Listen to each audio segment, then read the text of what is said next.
You and we talk sales while we smoke a cigar. And today I'm going to enjoy Presencia Alma de Fuego. All right, something my buddy Bill put me on to a while ago, and I love them. They're delicious. Some of you were privy to a sales pitch training I did yesterday, but for those of you who were not, we want to just recap it a bit for you and go over the fundamentals. Now, remember, I'm live, right? So, given that I'm live, you can ask questions in the chat right now and get answers right now. It's pretty cool, actually. All right, so take advantage of it or don't. Back at it. We're going to talk about sales pitch for those of you who missed it um, yesterday, and we're going to get started on that for you right now. All right.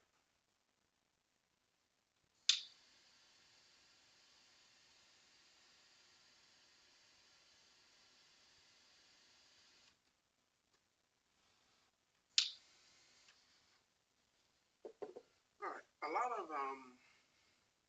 sales techniques, a lot of sales trainings have occurred over the years, and you know that's life. Things change, things adapt. Guess what matters most? Uh, the most empathic technique is the Laster technique, the technique I use, which is a value-based sales technique, which isn't a technique at all, at least not for me. So for me, pitching is unlike many of my peers. It's about me adding value to the people I'm calling. I'm reaching out because I have a client with a product or service that can benefit whoever I'm calling, and that's why I'm calling. The person I'm calling, I've qualified them. I know that they can benefit from what I'm calling about. So I don't feel like I'm intruding at all, right? I know that I'm helping, and that's freaking major. So here is how I would like for you to think about pitching your product or your service to your ideal customer. Step one, know it. Know your product, know your service inside and out.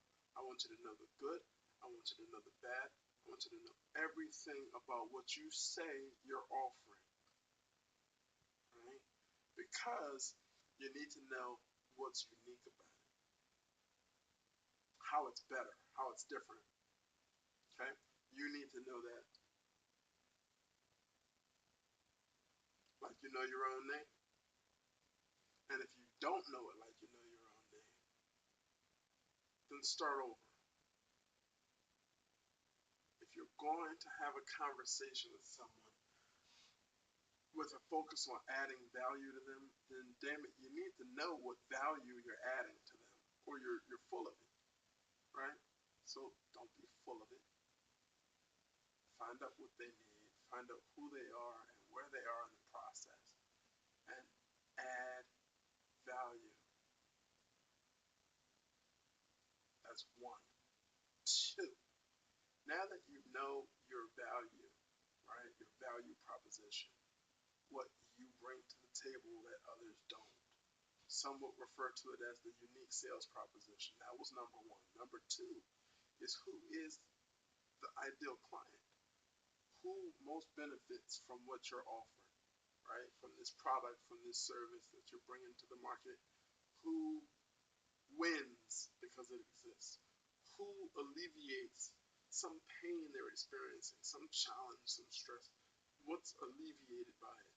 What dream or want or desire is met by it, right?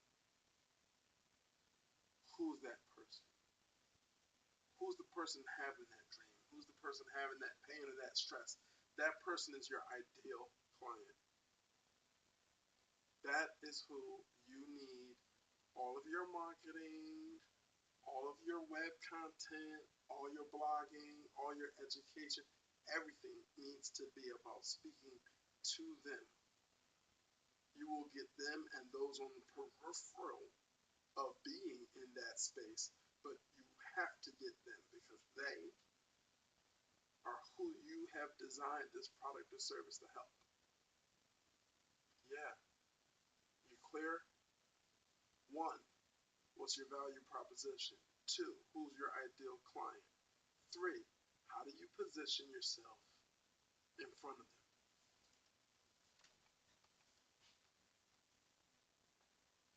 I'm glad you asked. So, if it's a consumer based product, then you need to be going to those consumer based outlets that are most likely to position you for the win, i.e., Amazon, i.e., Facebook ads, i.e., Google clicks. Um, Listen, and when you get ready to position yourself in front of your audience, I swear you need to hear me right now. Um, don't half step it. Don't find an instruction manual, read it, set it up, and think that it's going to work on its own. Okay? You need to dedicate time every day to the mastery of the tools you use to accomplish your goals. You can't set up a Facebook ad and wonder why it didn't work 30 days later. You waited 30 days for results. Why didn't you pivot weekly? Why didn't you assess it daily? Hmm? Did you do any research on how to use this tool for people like you in your industry? Because every tool is leveraged very differently by every business. No half stepping is the message here. Do it well, or go sit the hell down and let somebody else do it. And that's okay. There's no shame in that. It wasn't meant for you. Look, heavenly service announcement. Everybody isn't meant to be an entrepreneur. Okay? Signing up with a multi-level marketing scheme doesn't make you an entrepreneur. It makes you an employee. It makes you an affiliate marketer of that other business. And that's okay. Everybody doesn't have the ferocity, right? When everybody else is ready to sit down and have some fun and entrepreneurs are like, yeah, I got a few more hours to go, right? Everybody doesn't have that, and that's okay. It doesn't mean you can't support somebody who does. How can you help somebody who has a goal of becoming a billionaire or a billionaire by doing what you're good at doing? You don't have to start a business. You don't have to be an entrepreneur. You can be amazing at what you do.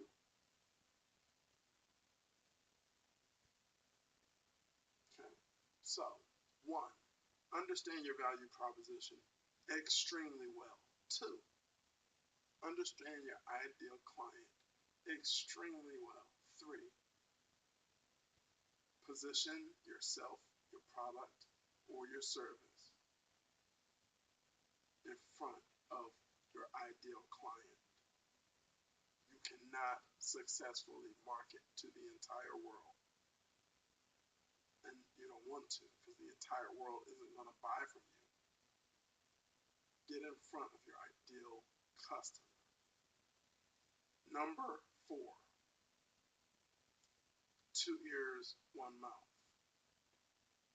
When you're on that call, when you're sending an email, your initial call to action, what you're initially trying to accomplish is a conversation where you have an opportunity to learn how you can help them. This is where you vet whether or not these people that you've gone after that you thought were your ideal client actually are, right? So you got to vet them,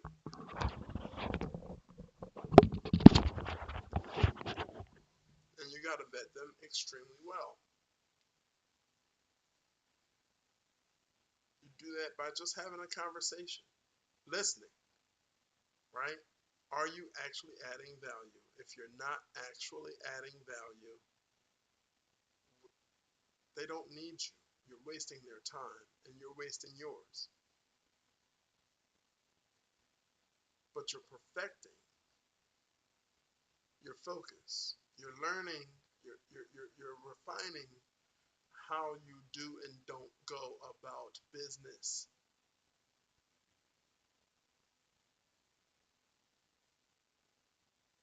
Okay, so you're on the call with the right person. You understand what value you bring to the table. You understand who appreciates it most. You have positioned yourself in front of them and now you're on the phone. You're on the phone with them. You're listening more than you're talking, and you present your product or service as an option, as a solution to what they're going through, challenges they're facing, and for some reason they just don't seem interested. What you will not do is accept defeat. Defeat is mental. You got them on the phone, so you have already won. You will walk away from this with a deal or with a learning experience. So there is no defeat. You're trying to help. Remember, you're trying to help. Okay? So as you're trying to help, what you need to realize is them saying no, them presenting an objection, them pushing back on the idea that your product is the solution is the best opportunity for you to find out why they feel that way. What about this? Well, okay. What about what we're discussing? What about product? What about service isn't resonating with you? You need to know. You need to know, like, you need to know your own name. Yeah, I keep saying that. It's very important.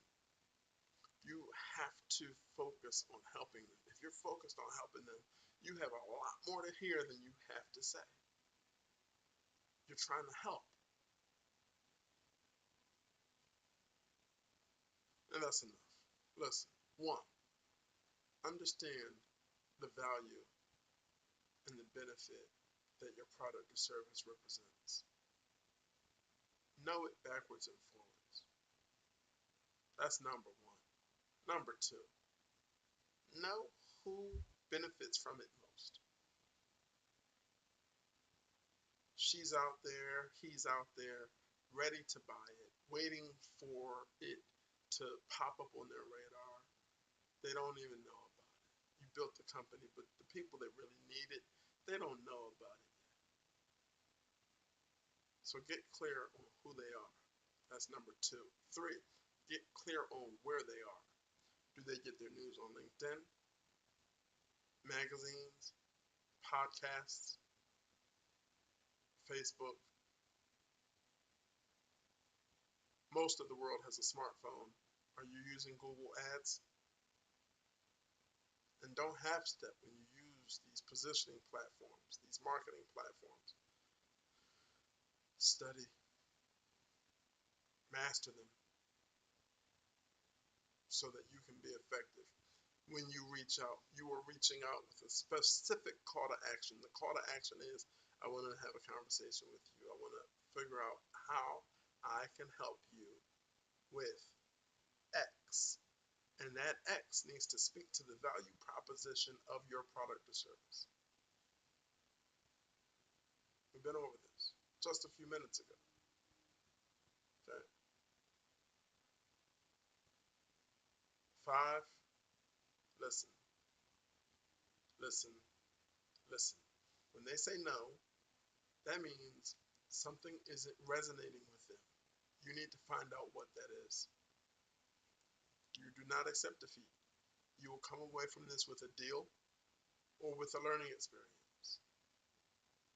All right, that's enough. Listen, I love you guys. I'm going to enjoy my cigar and get some work done. I hope you're doing well. We have no active comments. We'll talk to you next Sunday on Sunday Sales and Cigars.